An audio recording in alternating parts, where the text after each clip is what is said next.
There's something different about the quiet hours of the night. That's when the stories come out, the ones no one talks about in daylight.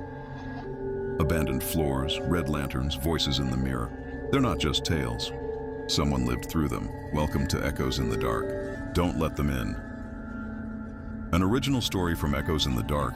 I was somewhere between Newton and Ottumwa, Iowa, middle of nowhere, a stretch of back road where GPS drops off and silence starts to feel thick. It was around 10:30 p.m. when the engine light on my '98 Silverado flicked on. Then the truck began to stutter like it was choking. I pulled over near a wooded turnoff and popped the hood, hoping it was something stupid. But the radiator was steaming like a demon's breath. No cell signal. The only sounds were the hiss of my engine and cicadas screaming in the trees. I stood there for maybe 10 minutes trying to cool it off. That's when I noticed something strange. The night had gone quiet. No insects, no wind. Just a stillness that felt unnatural. Then, knock, knock, knock, I jumped. The sound came from my passenger side window. I turned slowly. 2 kids stood there. A boy and a girl, maybe 8 to 10 years old. Pale too pale.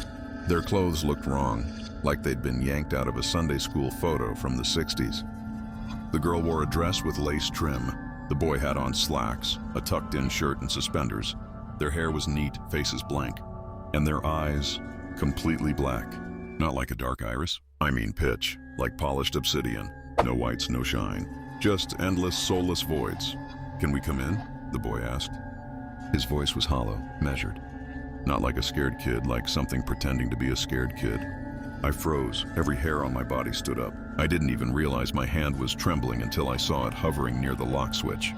"We're cold," the girl said, "and we're lost." But her voice didn't match her expression. She was smiling. I cracked the window an inch. "Where are your parents?" They both turned their heads slowly, too slowly to look at each other, then back at me in perfect sync. "Our parents sent us," the boy said. "To you?" the girl added. Something deep in my gut screamed, "Run." Not just fear, instinct, primal. Like something ancient inside me recognized what I was looking at, and it was telling me this wasn't human. I shut the window, locked the doors. Then the truck engine started, on its own. The keys were still in my pocket. I reached for the ignition, trying to shut it off, but the key wouldn't turn. The headlights flicked on by themselves, flooding the woods, and that's when I saw it. A third child standing at the tree line, older, maybe 13, taller, wearing a long coat and staring directly at me with those same pitch-black eyes. But it wasn't his face that got me. It was the smile. Wider than should be possible. Lips curled unnaturally back, teeth too white, too perfect. The girl pressed her face against the glass. Her skin looked waxy, cold. "You have to let us in," she said. And this time her voice didn't come from her mouth. It came from inside my head. I screamed, fumbled for the door, kicked it open and ran. I didn't look back. Branches tore at my arms. I could hear them behind me, bare feet slapping the dirt, but I didn't dare turn around. I ran for what felt like hours before I saw the glow of headlights.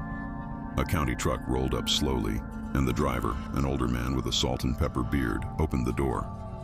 "You okay, son?" I couldn't answer. I just nodded and climbed in. Back at the roadside, the Silverado was gone. We searched up and down that road, nothing. 2 days later, I got a call from the sheriff's office. They found my truck, miles away, parked neatly outside a cemetery in Mahaska County. The doors were locked, keys still inside. Full tank of gas. No damage, no prints. They asked if I had a history of sleepwalking. I didn't answer, but I've moved since then. Changed numbers, I keep lights on at night. And I don't drive after sunset anymore. Because sometimes, just sometimes, I see those same kids standing at the edge of the tree line. Waiting, watching. They haven't tried to come back, not yet. But I know the rules now. Whatever you do, don't let them in. If you made it this far, then maybe you're not like the others. Maybe you're meant to hear these things, to remember them. But be careful. Stories have a way of following people home. Subscribe if you want more, or don't. Either way, we'll be waiting for you in the dark. Echoes in the Dark.